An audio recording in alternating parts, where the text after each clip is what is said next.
Saya ke Bang Saleh. Bang Saleh, kalau PKS dari awal menolak karena merasa Perpu Cipta Kerja yang kemudian jadi Undang-Undang Cipta Kerja ini tidak pro terhadap para tenaga kerja Indonesia, apa yang kemudian dilihat oleh fraksi PAN?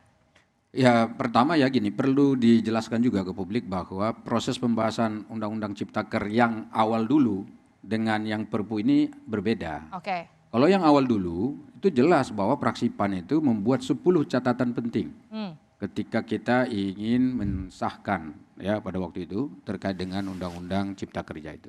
Yang 10 catatan itu adalah bagian dari akomodasi kami dari perjuangan teman-teman buruh dan juga para pekerja. Dan ya tentu aspek-aspek lain di dalam undang-undang itu.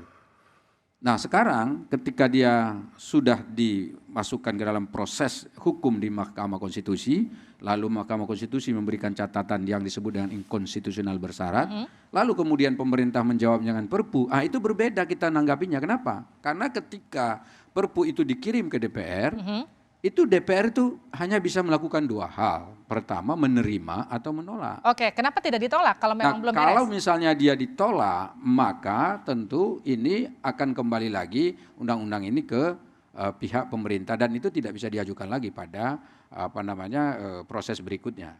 Nah, sekarang pertanyaannya adalah yang mungkin ditanyakan yang paling banyak diperdebatkan di balik ya, ketika proses pembahasan terhadap Perpu ini, yang paling banyak ditanya adalah soal kegentingan yang memaksa. Nah, itu yang kemudian jadi karena di dalam pertanyaan saya. undang-undang ada disebut itu bahwa pemerintah hanya bisa jika ada kegentingan yang memaksa. Perpu itu baru bisa dikeluarkan. Oke, sebentar saya potong. Jadi gini, kalau tadi Bang Hinca di DPR kita sama-sama melihat bahwa menyatakan tidak ada kegentingan yang memaksa dari fraksi Demokrat. Tapi kemudian tadi kita juga lihat Menko Erlangga menyatakan ada kegentingan. Nah, jadi genting atau enggak sebetulnya? Jadi sebetulnya kan ini muncul jadi tafsir. Ini akan muncul tafsir hukum di situ. Ini ada beda pendapat. Nah, mungkin saja itu PKS dan Demokrat akan mengatakan ini tidak ada kegentingan yang memaksa. Oke, saya lempar ke Tapi dalam pihak pemerintah ini ada kegentingan yang memaksa. Nah, disinilah nanti ada muncul perbedaan pandangan itu. Baik, ada perbedaan pandangan kalau menurut Mbak